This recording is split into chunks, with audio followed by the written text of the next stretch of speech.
Hello everyone, welcome to a brand new edition of the Triple Trio, our weekly look at all things world racing through a Hong Kong's racing lens, and it is Group 1 racing on Sunday. And Sha Tin with the best form analysts in the business and the Hall of Famer. Hutch, how are you? I'm very well, thank you, Richo. Sad to say this will be our last one of the season, but what a meeting to finish on. It is going to be an absolute beauty. Clashes all round, fantastic Group 1 racing.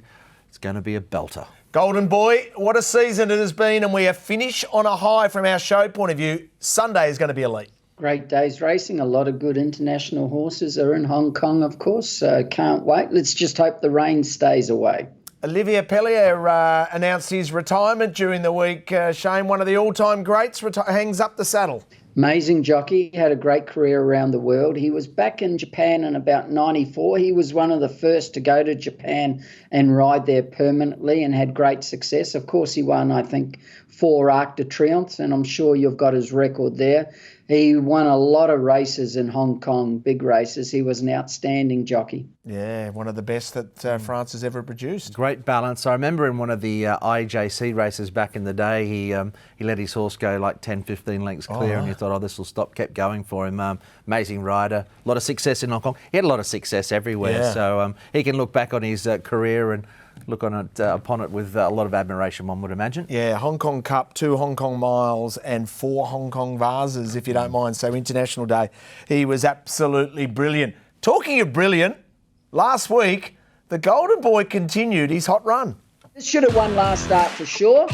If he had stayed in, it wins by 2 or 3 lengths. He gets his chance here. Kairos Unicorn over on the inside. Galvanic in front. Fast Victories coming after Galvanic with Starship 80, but Galvanic sees it out. I've got an open race, but I've got to actually CP Brave. Running on when it's all late. CP Brave has made the lead here. It's a race-to-race double for Vanille. CP Brave. The leader is Lady's Choice, coming to have a crack at them as Solid Impact through on the inside. Solid Impact with the last drive. Solid Impact. True or false, Golden Boy, that you put another wing on the Penthouse over the weekend? I was just lucky to pull the right numbers out of the hat. You know what he's doing? Stop it. He's doing what he used to do when he was riding. He's a bit patient early and then just coming with the And I love it too. He just goes, mate, if everyone asks me for a tip, all I say is follow Hutch. Yeah. And then on our show, we get him in a headlock. He goes, by the way, the best bet is this, and a bang, salute straight away. He's in form. Yeah. And CP Brave was fantastic. That was a great selection and given a sweet ride. Gave it a very good ride. It was a perfect ride, but from the gate it was always going to get a good run. I felt him behind, and he's a bit underrated, that horse. James McDonald won on him earlier this year. I think, didn't he? International Day, did he ride him then? He rode him one day. You liked him that day and he did win that day. Yeah, I liked him in December too. He was big odds that day and he won by about 4 or 5 lengths. He's got under the radar because he was on a great rating. And people didn't realise that he was better than he was, and that was because his rating had come right down and he switched stables and he's gone back up to where he should be. Sweet in defeat file, so you'll be able to make some notes there. Genius or Slaughter, the battle for the idol. We'll update you there. Nicole Purton will join us for all the inside leading into what's going to be a great Group 1 race meeting. Damian Lane, our special guest, to give us the insight into the horses that he's riding, but also through a Japanese lens as well. But let's give us all the latest news as we burst out of the gates.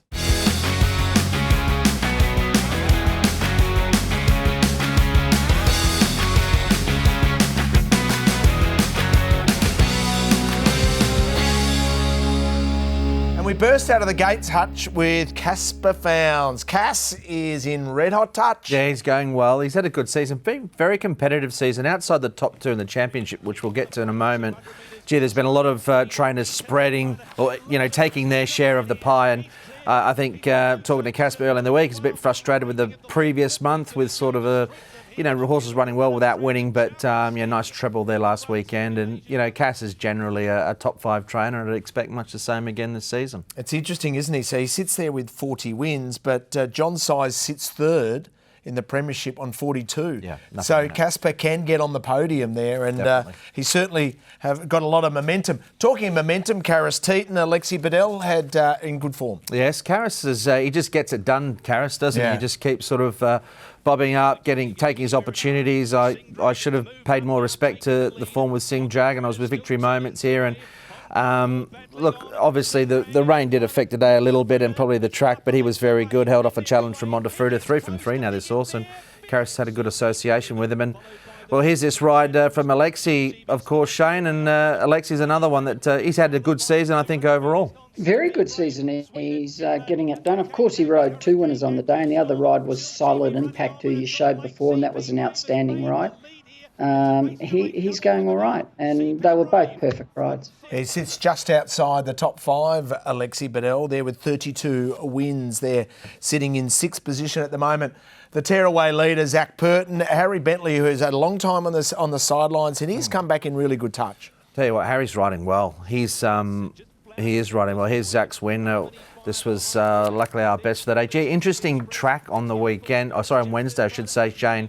Very hard to make up ground on this track that obviously had a lot of rain through it from last week, and there was probably a lot more merit to that win than it was given at the time, or with the run that he endured and another winner for Sweet Diamond. It wasn't easy to peg them back, Shane. It was a real on-pace track. You couldn't back anything you just couldn't back anything that was going to get back. You had to back horses in the first 3 or 4, and that's the way the day went or the night went. Yeah, we've got 20 meetings to go, Golden Boy. Pierre leads by 7. He had a double at the Valley on Wednesday night. Do you think he's home? Wouldn't say home yet. I'm just having a look here. I'm getting it up. But he's going to be very hard to run down, because every winner he has, then Francis has to have 2 or 3 winners. Yeah. So it makes it harder, That 7's a big gap. He's got to have a bit of a quiet run to get beat, and whether he will is debatable. He's got good chances this weekend. So he looks like he's going to win, but Francis has Golden 60 there on the weekend, of course. Yeah, it's possible, Richo, but in a market now, we're down to 2. I don't think any one outside of Pierre or Francis will win, and Pierre's got a few good chances as well. The other thing that you got to bear in mind, it's not like other places in the world where you're going to be inundated with runners. Hong Kong, the entry system. You can't always run the horses you want to run, even though they're ready to win. There might not be a race for them. They might not get into the race as well. So it makes it harder, Shane, for those sort of back in the field to make up that ground. You really need a lot to go your way. Definitely, there's no doubt about that. But this Sunday's interesting. They've both got a couple of good runners, and if Francis have 2 winners, Golden 60 and something else, all of a sudden it's 5 and it's gettable. So one meeting can really swing it now, whereas if Pierre has 2 or 3 winners, it's all over. Yeah, and Pierre set it up with a really strong start to the season. I think you've gathered some data in regards to this. Special thanks to Sahil, who can be followed on X at RaceQuant, does a fantastic job with his algorithms and all the quant stuff that he puts together. Now, this is key, and we often see that if you're leading to, at the end of April, that more often than not you'll be the winner. But that said, of course, Francis is close. But that middle part of the season, so this is a progressive tally. October to December, didn't he accelerate? He busted them open, didn't he, during that period. 15 winners in the month of October, and he had another 12 in November, and then backed it up with 6. So he just put the pedal down during that mid part of the season, and that was the difference. Where you can see Francis Lloyd's been pretty consistent through. So, if he's going to need to improve on that strike rate probably in the next month or 2, which is possible because he's got some young horses. But Pierre really, got that winning break mid-race. Yeah, well done, Sahil. That's fascinating to look at it in that way, isn't it? And just see where he made the big gap. Well, let's find some future winners with Sweet in Defeat. They're off, and Sugar missed the start by 4 lengths. Then Dublin Star, Sugar Fast Buck, smart leader. Oversubscribed, lunges at the post, missed. Sugar, that's a sweet win for Alfie Chad. Our Black Booker system here on the Triple Trio is called Sweet in Defeat, the SID file. That is exactly what it's called, and hopefully we can find a few more winners out of this lot. Call Me Glorious is the first one that I want to reference from the weekend. Now, didn't step great. We were betting around him. For me, he was way too short at $1.60, but I tell you what, he did have genuine excuses. He was sort of wide working and it all went horribly wrong. So, you know, he was under the odds, but he had genuine excuses all the same. Go, go, go. We're going to watch a replay in a minute. I'll run through that. Sight Supreme, I thought, was a great debut. He got going late. Noble Pursuit just got dragged back at the wrong time of the race. Nothing that Andrea could do. He was leader's back and the horse fell back in his lap and he just lost a little bit of that momentum. Now, here's Go, Go, Go. I want to ask Shane something here because, this horse had trialled well. We actually liked him on Wednesday. I think a few riders were staying away from the inside. I don't think there was anything wrong with that, and obviously the pattern against. But there was just this interesting moment late in the race when Go, Go, Go wanted to shift in. A few have been doing that with Zach on occasion, and this horse was no exception. And I just wonder, Shane, did that little, you can see him here, he's obviously worried about interfering with the horse inside. I'm not sure if he was clear of him or not. I think he may have been. But in small margins, just that little straighten, do you think it cost him? Definitely, it cost him the race, that run in where you put the stick away, momentum, just have to correct it a bit. And if it didn't run in there, it wins for sure. Yeah, did he run in? And obviously, you know, Zach's got to be mindful. He's got to do the right thing. Has to keep play that straight line. But sometimes if you roll in and you clear the others, you know, which I think he may have been. I think he was clear. Yeah. Well, you know, a lot of horses are running in with Zach, and they have all year when he puts them under pressure. And he uses the stick, I think, better in the right hand than his left hand, but he never, ever, ever carries it in his right hand. He always has it in his left hand, and that's what he does. He's done it all the time, and he'll keep doing it because it's Zach.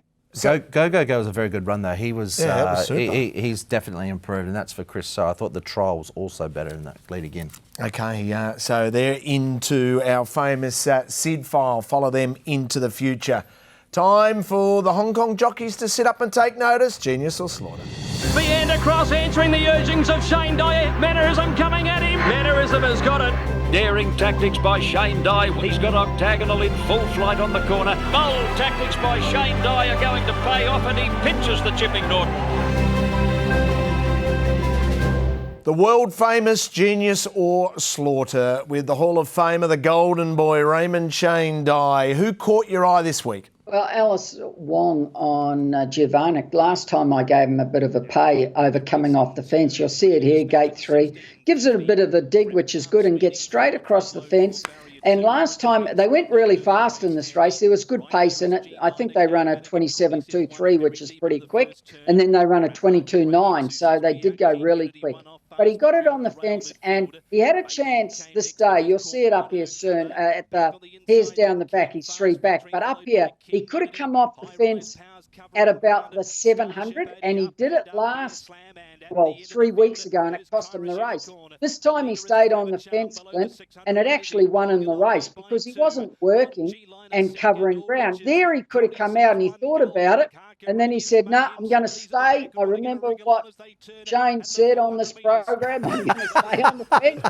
And he stayed there, he saved energy, and he got the run here, which you do, and Brilliant. he started quickly and put 3 lengths. But then if you watch this horse's head, his ears, see his ears go backwards? That's a sign of a horse pulling up. It's not that he's not trying, it's just that, well, he is not trying. He just pulls up and has a look around. When their ears are forward or back like that, that's a bad sign. You know they're going to pull up. Yeah. He was looking around, but he could have won it by a bit more probably. But it was a really good ride, and he changed, and that was the difference between winning and losing. Last time, 3 weeks ago, Richo, when I explained it, this week he stayed on the fence, and it's what won him the race. And that's the difference between winning or losing races. What I loved about Shane's segment with regard to, you know, his genius is that we saw a very similar ride a couple of weeks ago in terms to a point, and he really adjusted this time around. So I think that's the beauty of the segment. Well done, Ellis. Have a look at it. Ellis has really, you know, made the difference with that ride. So well done to Shane, and hopefully more of that going forward. Any slaughters this week? No, boys, it's the last show. Let's stay Positive. Let's keep everyone happy. Hey, what I do want to say, Richo, this isn't me about bagging jockeys. I'm only trying to help because as a punter now, there's nothing better than watching a race and there's no unlucky horses or horses that should have won through jockeys making error. And Clint will tell you this, Richo. That's what every person who bets on racing wants. Yeah. And unfortunately, we don't always get it. So if I can help, I'm only too happy. But I'm not one to, I know people say, oh, Jesus, you criticise those jocks. I said, no, I'm trying to actually help them, not criticise them. Yeah. Well, let's look at some positives. And Sahil Patel's run some numbers, Hutch, in regards to return on investment. As at meeting, 66 of 88. And look at that return on investment, 58.6%. Yeah, I mean, it doesn't probably win out of 10 at 7%.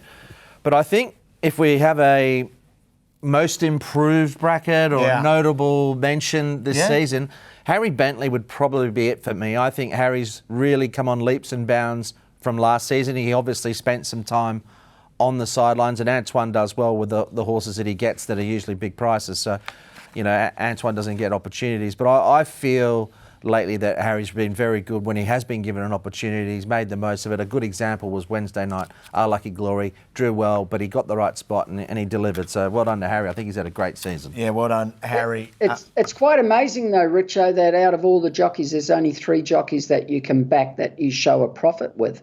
Yeah. Another 3 jockeys. Everyone else, you're a negative. That's interesting. We might deep dive into that analysis a little bit maybe show. for our next show. Yeah. It's idle time, racing's greatest individual prize.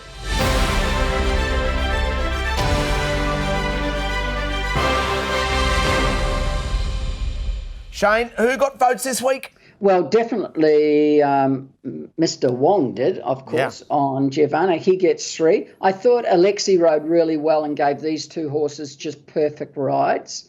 DeMilo showed good initiative on Sunny de Best and went forward from a gate when he's been getting back, and he controlled the race well, and so did Keith Young on Skyheart, who normally races off the pace a bit, come across and dictated, so they got points. I thought Wednesday night everything drew good gates, jumped, and the track was beneficial up there, and you just rode a normal race up there and they won. So that's how it was. So then we come to the final tally for racing's highest individual honour, the prize that everyone wants to win. Now, let's hold the top 3 back. Well, great season to Brenton Avdulla. He gets there with the 19 points. So he's riding really well, Brenton, as well. That's right. So Alexi goes up to 12. He'll have to be satisfied with 12. Wong goes up to 8.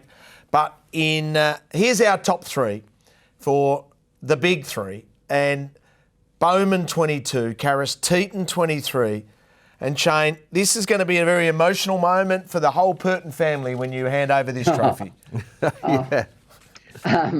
Zach won. He's had an inconsistent season this season. I love Zach. He's a friend and whatever, but I say it how it is. Well, the facts would suggest that, Shane. I mean, he rode 170 last year, so he set the bar incredibly high. He had a goal. Amazing job to do that and break the record. And it hasn't really gone his way this season. And I think, if you look at the stats, he hasn't delivered what he did last year, but he's still well clear of his rivals. He was never, ever going to deliver what he did last year. That was never, because when you do that and you go all out and put everything in to break a record, it takes a lot out of you. And I know that. I've been in those situations. So you come back and you're just not as focused, you're still focused, but it's just the energy isn't there to do it. And it took a lot out of him. But I think the mistake Zach made last year was that he had a big holiday and he let his body go. And he'll tell you that he had injuries and he had to let it go. But once you hit that 40 plus, you cannot do it. Your body just doesn't come back. It takes so much longer. And I reckon Zach would have come back and said, shit, I'm not like I used to be or feel like I used to be on a horse. You can do it when you're in your 20s and early 30s, but it gets harder as you get older. So maybe this year he might stay a little bit more physically focused and come back better, because it took him a while to come back last year. But he's an outstanding jockey. He's a superstar. Look what he does. He won the Derby this year. He's leading rider again, and he will break. There's no risk in the world he will break Douglas White's record. That hasn't even entered my mind unless there's an injury. I think he's only got, 100 low hundreds to go to beat it, so that's only a matter of time. And we get it a bit, of course, here in Australia. We talk about a premiership hangover, don't we, with certain teams. There's probably aligned with that. You know, you've gone all out one year, and it takes a while to get the momentum back. But congratulations to Zach, fantastic season.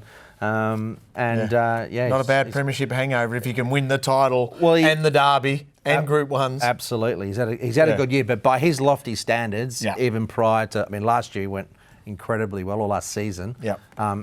I think he'd be disappointed with his season overall, notwithstanding there's plenty of highlights. A lot of highlights. Let's check in with the global racing scene.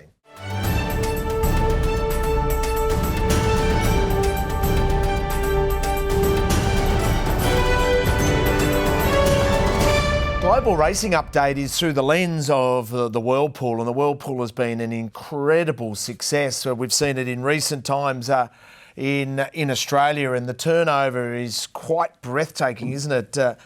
1,731 million Hong Kong dollars, which is 338.88 million Australian dollars across 10 Whirlpool meetings held in Australia this season. And there are the figures that have come through, and the success of Everest Day at Randwick, but also Derby Day, and then the Carnival certainly in the autumn in Sydney. Australia loves to have the involvement with the Whirlpool, and you can only see it growing, can't you, in terms of, I suppose the offering. I'm sure other states, apart from Victoria, New South Wales, will want to get involved going forward, and it adds a lot to the day you can get on, which helps, and often you're getting better return in terms of the win price too. I can imagine, and I know for a fact, that there's a lot of Australian racing executives who are making their way over to Hong Kong this weekend. Definitely. To talk to everyone from the Whirlpool saying, hey, don't forget our jurisdiction. We'd love to be involved. Let's have a look to what's coming up in the next couple of months.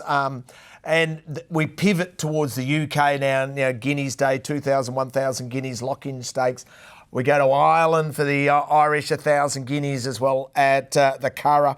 We move to June. Not only do we have the UK with Derby Day and going towards Royal Ascot, of course, but also South Africa and Irish Derby Day as well. So absolutely elite racing throughout. Hutch, big news also.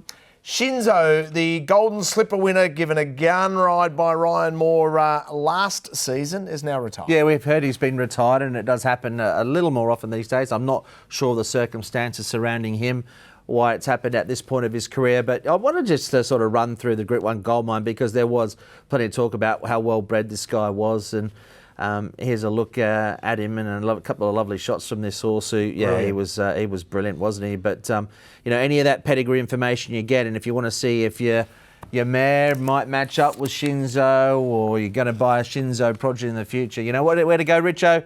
Group1goldmine.com. Just give them a call there, an elite team. Talking of elite, let's join our star power guest, Damian Lane.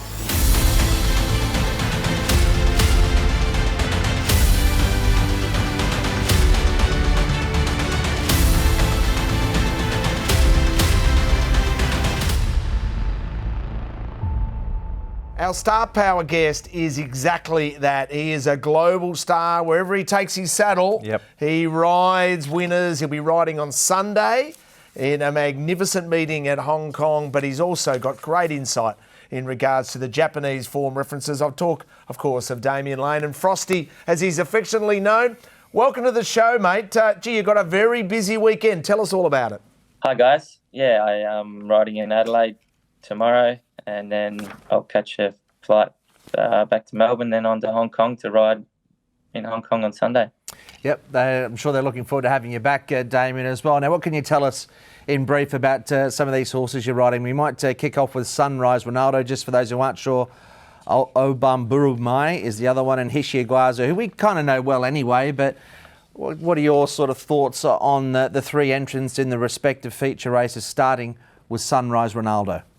He's a horse on the way up, but he's going to have to improve a fair bit to be competitive, I would have thought. He's not racing this sort of company yet. I'm sure they wouldn't have brought him if they didn't think he was capable, but he'd have to run a PB there on Sunday, I would have thought, to be troubling the winners. I tell you what, there'll be an Aussie flavour in the jockeys' room for that race, isn't it? The Chairman's Sprint Prize. Have a look at the Australian jockeys involved. California Spangled, Brenton, Avdulla.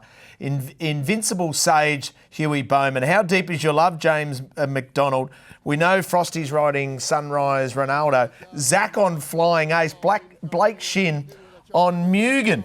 This sounds like you could be at Ramwick or at Flemington, mate. Yeah, exactly. Aussie flavour to the whole day. With between 5, 6, 7 of us. There's a few of us there. What do we make? Of course, Obam Burabai did win the Golden Eagle, and then a forget run, I suppose, Damian in the Doncaster on that wet track. Yeah, not a lot went his way. Had a nice spot in the run. Just didn't really get the clear air when I was going well, and he was. By the time I did get out, the ship had sailed and the race was basically over. So I think had I had clear air when I was going well and was able to build his momentum, I probably could have run better. And he was obviously coming off a long break there. So hopefully the run has brought him on. The main concern now is obviously the Hong Kong champ Golden 60. It's a great addition. I've got him marked pretty short. I think he'll be extremely hard to beat. Voyage Bubbles travelled since. The interesting run is Galaxy Patcher. I think we're going to touch on these races a lot more later. But I don't know if you've had an opportunity to see Golden 60's recent trial, Damien, but he went enormous. Yeah, he looked great, didn't he? It's the Benjamin Button of racing, isn't he? Yeah, that's a good way to put it. Coming back. Every time we doubt him, he produces. So, he's going to be awfully hard to beat. And, just hoping that I can get a nice run from a wider draw and run a good race. In your heart of hearts, you know the Hong Kong form really well. Oban Buramai, is he good enough to test the best of the Hong Kong horses? I think at his best, yes. Just a little question mark after that run, although, he didn't have everything go his way. The trip to Oz and then to Hong Kong. Yeah, I don't think. He'd have to pull out his best run to be competitive, I would have thought. Looking at your rides, this looks the best of them from Japan anyway. Hutchi, of course, who was only beaten a neck by Romantic Warrior in last year's Hong Kong Cup. What a run from him. I haven't got him in the market here, Damien, because I just wasn't sure that last run. He's had one run since and was only back at the end of February in the Nakayama Kinen. I thought I'd see a little bit more, but happy to be, talked out that I'm wrong there. What were your thoughts on him, and have you got any feedback from the stable on how he's going? Stable are wrapped with his condition. He loves Hong Kong. His 2 runs there have been super. The query for him will be the wet track. Obviously, the weather's been there's been a lot of rain, and if we get a wet track Sunday, he's not as effective on wet ground, and that was the excuse last time. It was a choppy track, and he didn't really like it. But stable are really happy with him. He's a quality horse, and he's run 2 big races in Hong Kong now, and hopefully, he does get his chance to run well on Sunday. Shane, the weather's going to be an interesting element there for the Japanese horses, but for all horses to overcome. How do you see it playing? Seward Point will lead, I would say, with the other horse from Japan who Damien would know, Northbridge. He's got to go forward too, doesn't he, Damien? Yeah, well, he should do. He went to the front in that race in Qatar and then tried to walk them and ended up strung up behind the leader for, I don't know what was going on there, but he would be better rolling, yeah. So you'd think this time they'd let him stride.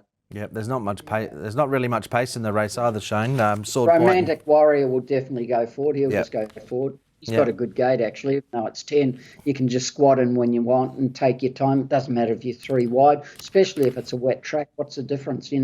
He'll get one off once he goes out of the straight somewhere. Yeah. But no, there's not much pace. Nimbus can race anywhere. Massive Sovereign, gate 2 might race a spot closer, but Zach can't dig him from gate 2. He's got to ride him where he's travelling. That horse is better the quieter you ride, the better he goes. Interesting race anyway, and I'm going to have to reassess Hutchi based on what Damien said, that's for sure, because if he runs, his 2 runs in Hong Kong have been fantastic. And the talk about the weather, Damien, on the positive side is they are forecasting, rain on the day potentially, but it's not as bleak as it was looking early in the week. So there's a chance we could get a good track. Okay, well, that's good news. Hey, Frost, prognosis. How's he going in your eye? He's going great. Looks like he's come back better. He's been a bit of a slow burn, this horse. He's always looked like he's going to be Group 1 class, but he's just not quite got there. When he was in Hong Kong earlier the late end of last year, I was riding Roshman Park and Kawada was on him, and we were both just out the back on a really slow tempo and just never got into the race. I think if he puts him in the race, he's got to be hard to beat. He's got to throw down a good challenge at least. He's a really nice up and coming horse. He's got good talent. That's what I've noticed. I mean, even back in December, they were very neutral with him out of the gates. They gave away a starting at that level, Damien. It's not easy to sort of reel him back in, and that's a real asset to Romantic Warrior. He can put himself into the race. So do you think there's a chance they might be more positive on him? I think they'd like to be. He's just not always great at the barriers. Sometimes he jumps well, sometimes he doesn't. So I think, if he steps well, they'd like to be handier. It doesn't seem to matter where J-Mac draws. He just still whips Romantic Warrior into the 1-1. Yeah. He'll get a good run. He is a marvel. With your insight in the Japanese horses, how well, if I can go back to the Champions Mile, how well do you know Champagne Colour and Elton Barrows, for example?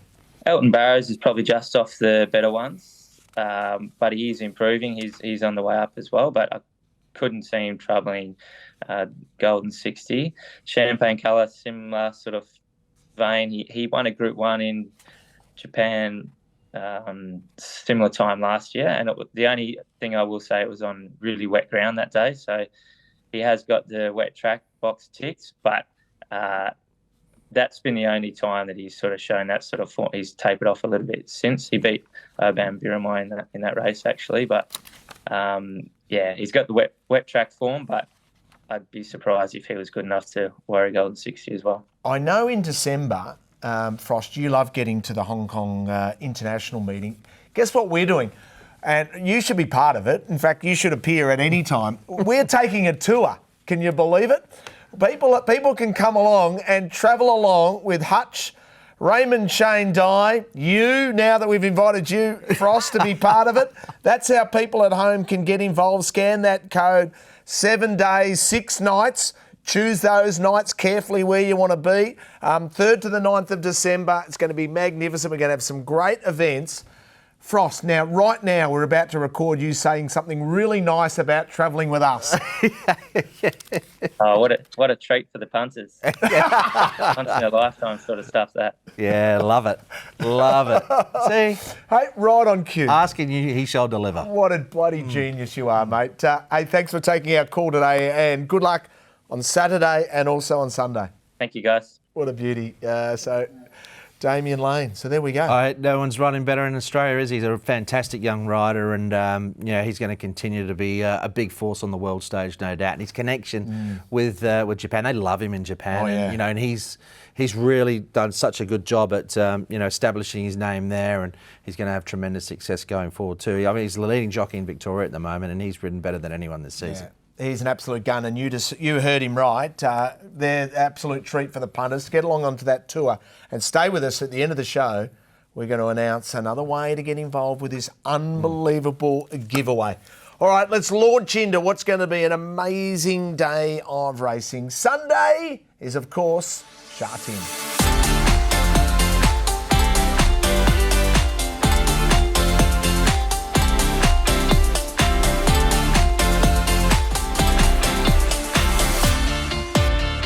Cannot wait for Sunday. 3 elite Group 1s, the best sprint, the best mile, the best 2,000 metre race, and the best in the business is Nicole Purton, who joins us with our ear to the ground. Yes. Nicole, welcome to the show. And first and foremost, tell us about this weather we're hearing about. Hi, guys. Oh, I'm looking out the window now. It's shocking. Really? It's torrential rain.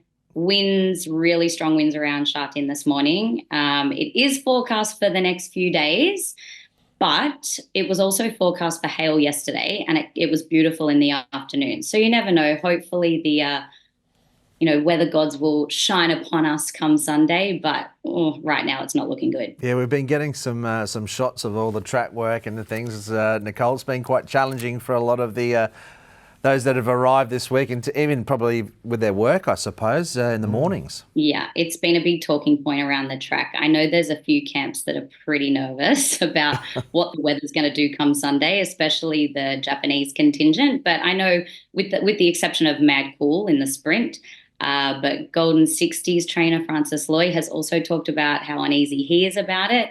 And I know that Peter Lau, the owner of Romantic Warrior, he spoke to the press yesterday and said, "We've never raced on a yielding track or soft before, so we don't know if it will be good or bad. We are concerned, but fingers crossed."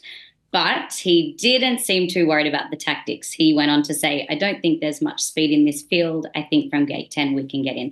So he's trying to draw a positive, I guess, from this weather chat. Yeah, nice. And what we've found is that Sha Tin is a remarkable surface. If there's no rain on the day, just do not be surprised how it plays. The 3 Group 1s. Let's start with the Chairman's Sprint Prize. Your husband Zach's riding Flying Ace. California Spangle, fresh off that Group 1 win in the Alquoz. You caught up with the star jockey in Brenton, who must be Nicole, he must be on top of the world. Oh, he is. I spoke to him at the track the other day after California Spangle trialled, and this is what he had to say about the horse. Yeah, I think he's in good order, Nicole. He's obviously been a little bit busy, obviously travelled to Dubai and back, and I felt he trialled every bit as good as what he did prior to trialling him when he won the Group 1. So, good order. He's come through good, and looking forward to getting on it next week. How confident are you that he can replicate his run in Dubai back in Hong Kong over 1200? Yeah, I think he can for sure. If you have a look at his 1200 form here, I think he's only been beat once, and the other one was the second. So, he's got a good 1200 metre record here. Tony's got him in good order, and he's a dual Group 1 winner his last 2 starts. So, it's hard to doubt him, but I just wanted to see him trial well today and feel good, and that's what he did. He's hard to knock, Hutch, isn't he? Well, the thing is with him, and Nicole, you can probably add to this as well. I mean, he wasn't really in the best of form early in the season. He's a horse now that's turned it around. He's going really well. That trial, I generally don't like him coming back from Dubai that much. I'm a little bit wary of him, but that trial looked really good. So, he's a horse in really good form at the moment. Yeah, I think Tony Cruz came out and discussed the weather too. So, again, everyone's very nervous about this forecast. So, hopefully we're all proven wrong and it's a sunny day. But the horse seemed to trial well. And as you said, he's confident, as is the jockey. He's in good form coming back from Dubai. So, yeah, we'll just see how the race pans out. Shane, I'm not worried about him on a wet track anyway, California Spangle. I think he'll be up there rolling along, and, he looks he's just in great form at the moment. He's going to be a big chance no matter what. He's racing really well. You can't knock his form, and it's not an overly strong race, so he gets his chance. Clint, the horse I like in the race is Moogle. I think he'll get back and run on, and it could suit him, the Sade track, if they're coming from back and wide.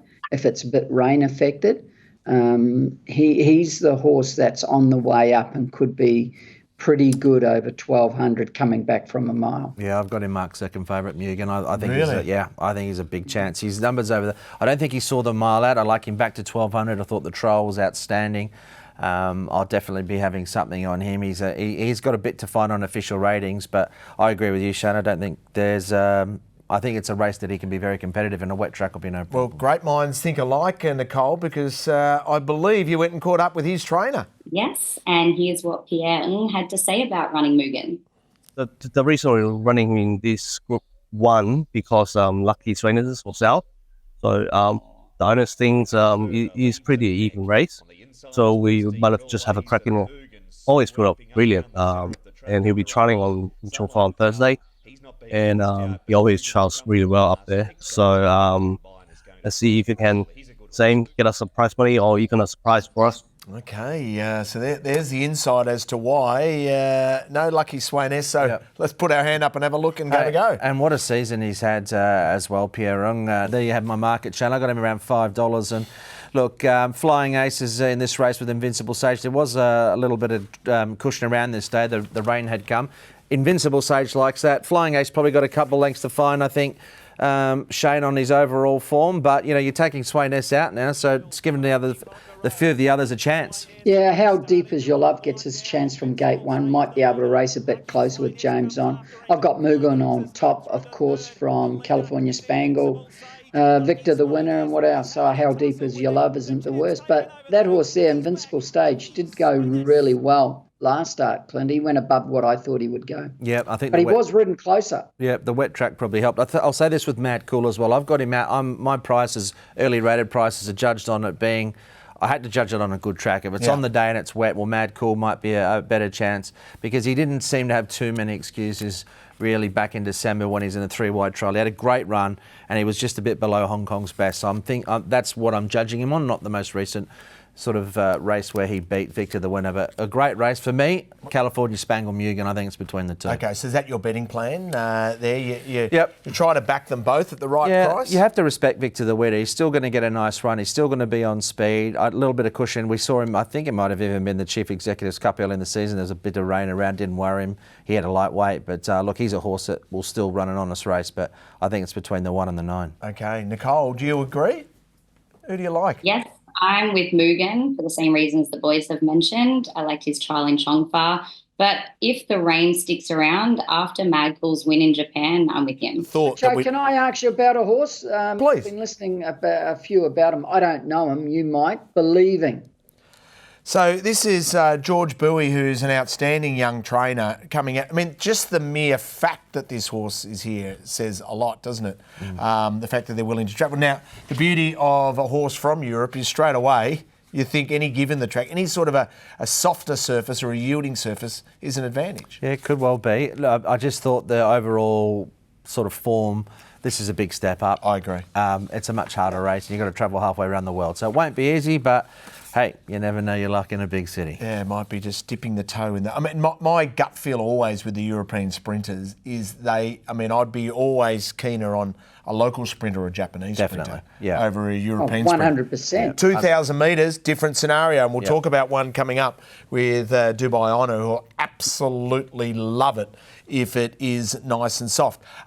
Nicole, let's pivot to the Champions Mile. Where do we start with our preview of that? So I spoke with Vincent Ho and asked how the champ felt following Golden 60s trial last Tuesday. I felt good. Everything went fine.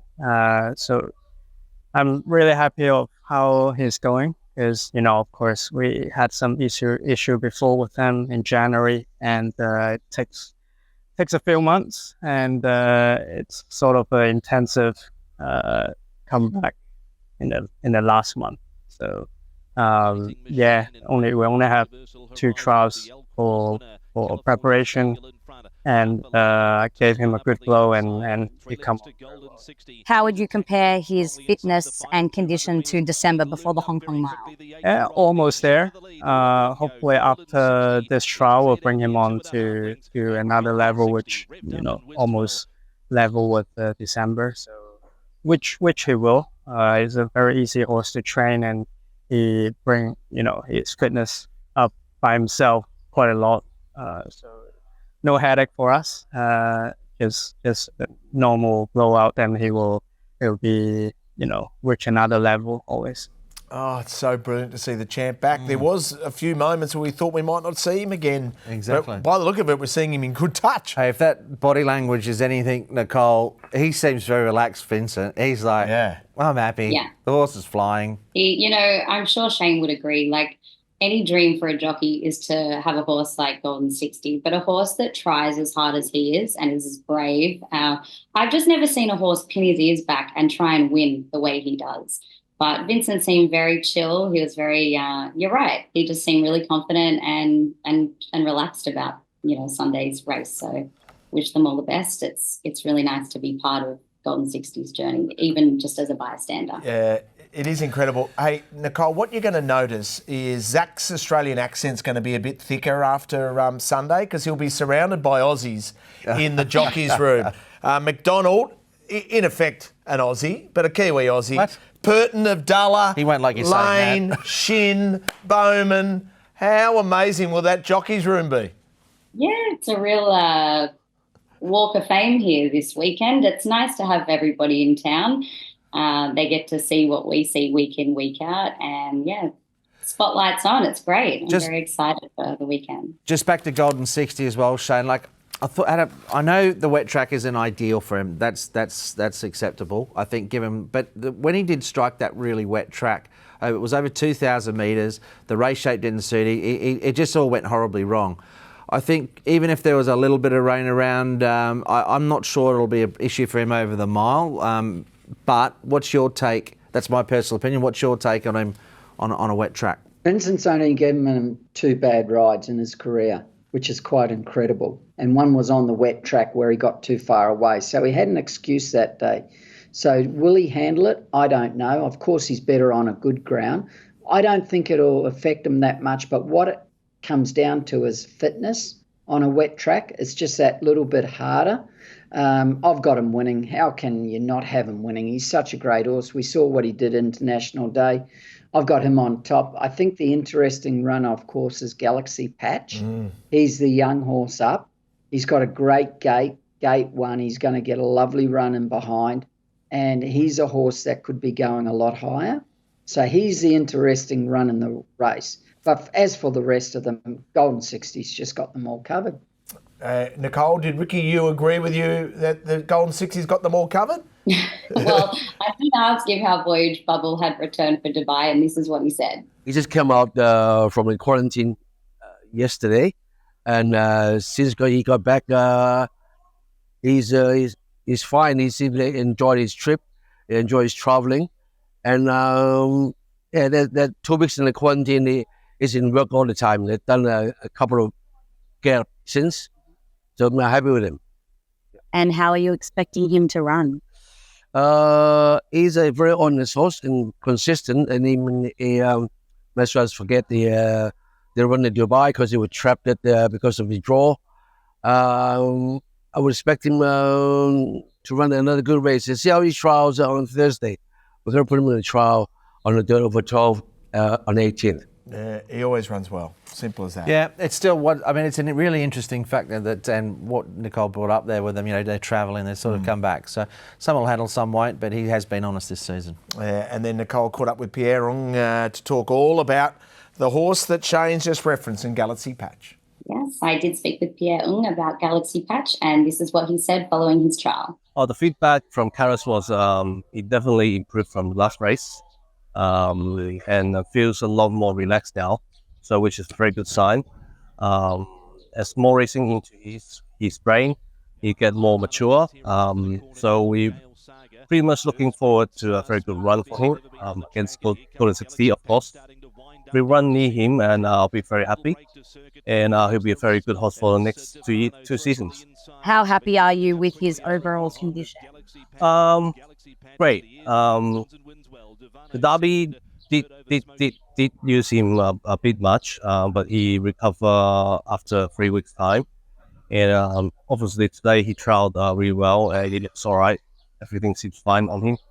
So we're pretty much looking forward to the next Sunday. Hopefully the heat won't be too hot. Won't be too hot.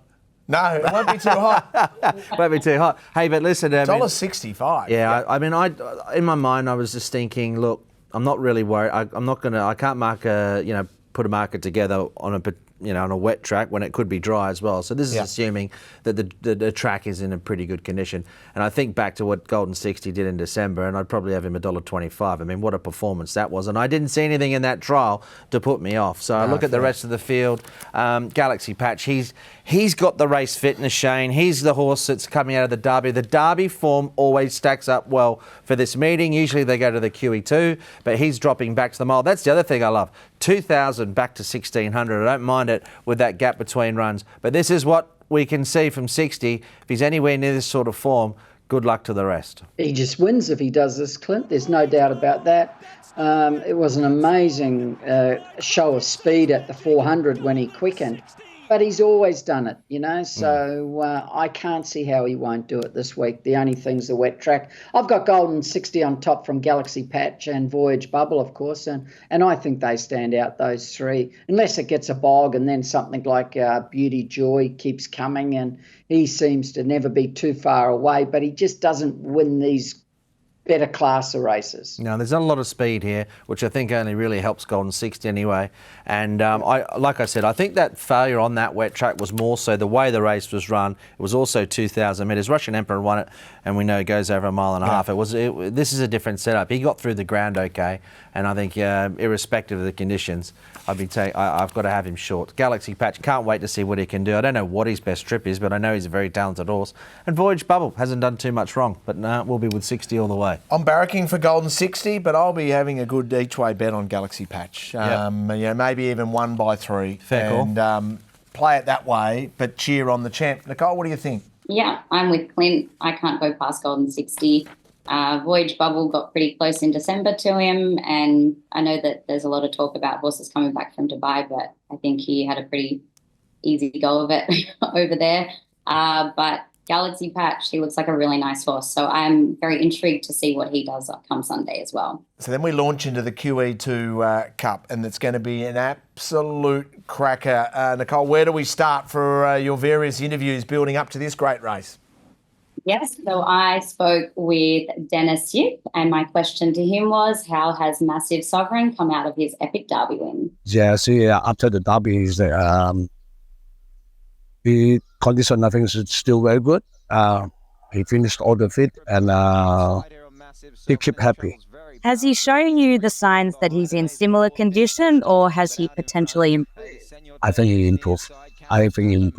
So I think I'll bring him to Happy Valley for the trial this Friday, coming Friday. And do you feel he can beat Romantic Warrior and the other competition? I think so. I think this is a very exciting race, because I hope my horse can challenge Romantic Warrior. Wow. Great. How good's that?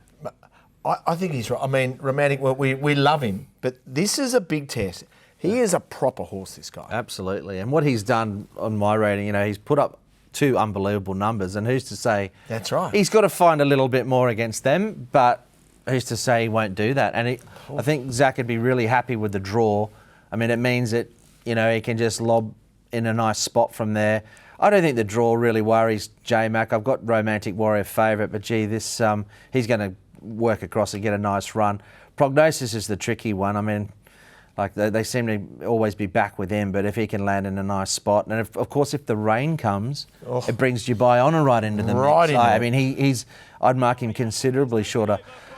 Of course, this was the QE2 Cup last year, and it has shown the potential to be very similarly run. That's Dubai Honour and Prognosis back in the field, but it was a smaller field, not much pressure. I see a similar scenario here. Well, with any type of luck, this horse could have won both his last 2 starts in Hong Kong Prognosis. He probably should have won on International Day. Yeah. So he's right in the race. Here's Massive Sovereign. He was so impressive. He's flying. He's a lovely horse. And his trial at Happy Valley was extremely good. So he's not going backwards, Clint, this horse. That word from Dennis when speaking with Nicole, that has to fill you with confidence. He thinks he can. Hey, we've got a race on our hands here. Yeah, damn straight. And Zach will be delighted, like I said, with that barrier. It means, J-Mac's going to do a bit of work, but it might mean that Zach will be a pair or 2 closer, I think, Shane, just for the luxury of a draw, which we know is so important over 2,000 in Hong Kong. Yeah, he might be, but he can't force him to be that spot two spots closer. He may not have to because he goes better when he's ridden quiet, and I'm sure Zach knows that. And you've seen what he's done in his 2 runs when he is ridden quiet. He picks them up.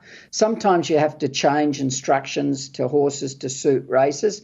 I'm not sure that's the type of horse to do that with what I saw in Europe. The quieter that horse is ridden, the more explosive he comes at the end of a race. And Zach knows that, and he's going to get a lovely run 3 back the fence or something. Doesn't look like there's a lot of pace in the race. I know you got Sword Point, and, of course, Northbridge.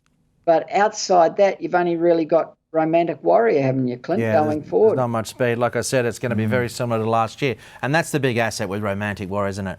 He jumps well. He can take a spot. Yeah. I mean, it's absolute dream for J-Mac, really, to have a horse like that who can actually take a position in a race. Well, we were there in December when all the champs saluted. The sprint champ on that occasion was Lucky Swainess. Now, you replace him with California Spangle. Will we see the 3 champs win again. Look, Romantic Warrior, I'm expecting a peak figure from him because let's not forget, back in December, he'd been to the Cox Plate, he'd had some travel, he's gone the right way now, and he should be ready to produce his best of the season. Massive Sovereign, love the Derby form. He'll run a huge race, no doubt, from that Baron. Prognosis, he can't be far off them. His 2 runs in Hong Kong have been great, but that's the way I see it. Shane, agree?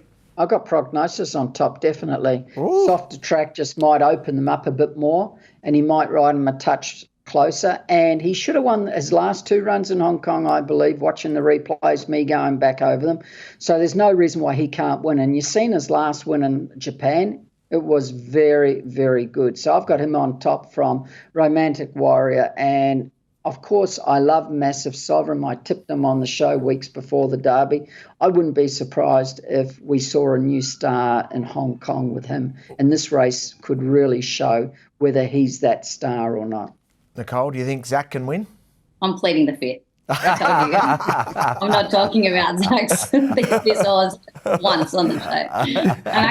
I'm with Romantic Warrior and Prognosis, but like I said, I'm not going there. He certainly, and it's exciting for Zach anyway to be on a horse of that calibre. I mean, he's and you know what they said about the Derby.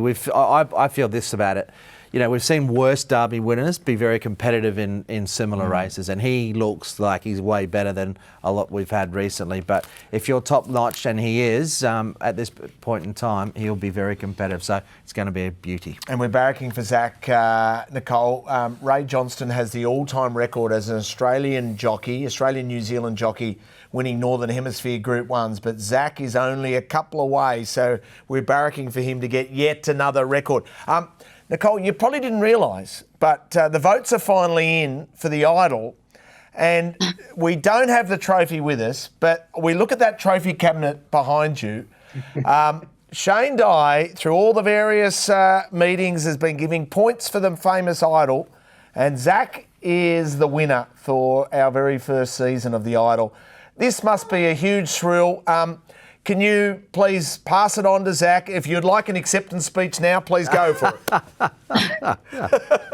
Well, I never thought he was in doubt, but I will pass on the Idol to him. Thank you. I'll make sure I'll shove one of these trophies out the way, shall I? I wouldn't do that. I don't know if he could deal with having a bobblehead of Shane just looking at him all day. So that could be an issue. Just quietly, maybe we'll put it. All jokes aside. More importantly, with the rain about, what are you going to wear on Sunday? I'm in a tailspin about this. I'm in a tailspin. I had an outfit, but you know what? As soon as the show finishes, I'm going to hit the shops and go and see what I can find, because I don't know. Have you told Zach yet you got to go shopping for another dress? Can I plead the fifth for a second? Yeah, please you can. Wear the lucky one. Wear the lucky one. Find the lucky dress, Nicole. That's what you need. Yes, I would. I'm hoping so anyway. Hey, Nicole, we have absolutely loved having you as part of our show this season. We're going to miss you. We're not going to... our first show's back in September. You have heard the news that we're bringing a racing tour over to December. And as you're part of the Triple Trio, you better be appearing at some of these functions. Oh, of course. Aren't we the Fabulous Four? That's exactly right. Absolutely, Nicole. Great. And you know what? We need to bring a bit of class to the whole lot of us. So you'll be dragged along for sure. Perfect. No, I think it's a great idea. Hong Kong International Day is one of the best days we have here. Anyone who has the opportunity to come along should jump on board, and I'm sure we can all show you a great time. I can tell you as well, a lot of great feedback for Nicole's. Brilliant. All those stories you put together through the year. Fantastic job. Let's not forget when you spoke to Danny Schulman, brought up about the feed. Changed the course of history there. So we're very thankful for everything you've done, Nicole. Yeah, well done. Oh, You've been absolutely sensational. Yeah, great stuff. Thank you. Gosh, you can't tell because I have my light on, but I'm blushing. You're really fun. good. I'm loving it. Yeah, Nicole, I'll tell you if you're no good. You know what I'm like, but you're very I know you would. Richo's got to improve on the show. You're good. Tread carefully there, Shane. I've received some feedback, Nicole. I've got a lift, so I'm trying my hardest. Great stuff, thanks mate. for having me, guys. Brilliant. Good luck to Zach on the weekend. Thank you. Brilliant stuff. There is Nicole Purton, part of our fabulous four, as we zip back to the triple trio to look at race number 10, please. Yep, a quick look at race 10. Now, I know Shane was quite interested in this race. Gee, he can pick a hard race, Shane, to have a look at. I thought this was really open. I like Stellar Express. Star Club is, striking better opposition here, but also flying. Loved his closing sectionals. Any rain won't hurt him. Gracious Express maps well. Pretty good closing sections. Again, full credit. The rain came last start and that horse, I think, might have been Shane's best. Absolutely bolted home. It doesn't end there. There's another 3 or 4 chances. Gee whiz, it's a pretty good race, Shane. Here's a look at Baby Crystal with James Tack in the race and Stellar Express. I just feel that the outside is worth an upgrade. We saw James Tack come out of this race. Gracious Express is in there as well. I think all of these have a chance in the event, Shane. Gee, it's a hard one. It's a really good race. There's a lot of nice horses. Stellar Express probably should have won last start. He dipped at the 300. Here's full credit. He was very impressive this day. Went straight to the front. He's probably not going to lead Colourful Prince here, but he'll be right up there. And if the sting's out of the track, there's no reason why he can't win again, this horse, Clint. Here's a jump out. Storm Rider, they had to sort of vet him after his last run. He was disappointing, but he did early work. There was an excuse. They've given him a freshen up. Zach Purton on board. The barrier's not a help, but he did trial pretty well here, Shane. Trialled nice, and his 2 wins before his last run were very good.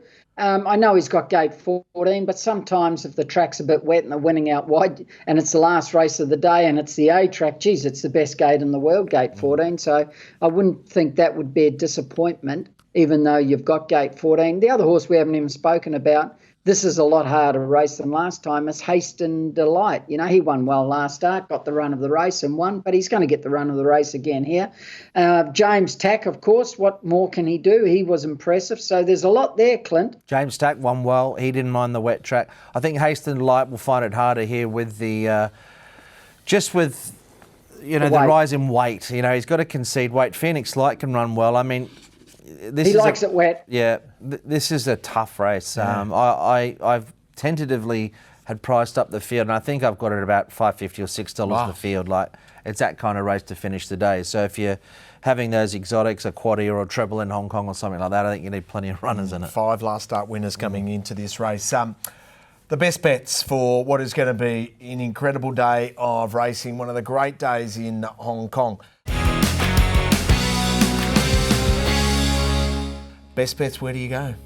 Golden 60's the best bet. Oh, yes. He's the champ. Champ. Let's trust him. The champ. Let's just put our faith back in the best horse. Single Quinella as well. In fact, you could make it an exacta if you needed to, because I think Galaxy Patch is the only one that's really going to provide much resistance, and I think, look, it will be a race, that's for sure. But I thought that trial was superb from him. And outside of that, I thought in the second event, Voyage Samurai, horses going well, lightly raced, progressive, can land on speed. If the rain was around, this guy's going to be a good chance either way. So race 2, number 7, Voyage Samurai, my second best. And of course, you'll see the full analysis race by race from Hutchi on hutchieshonkers.com.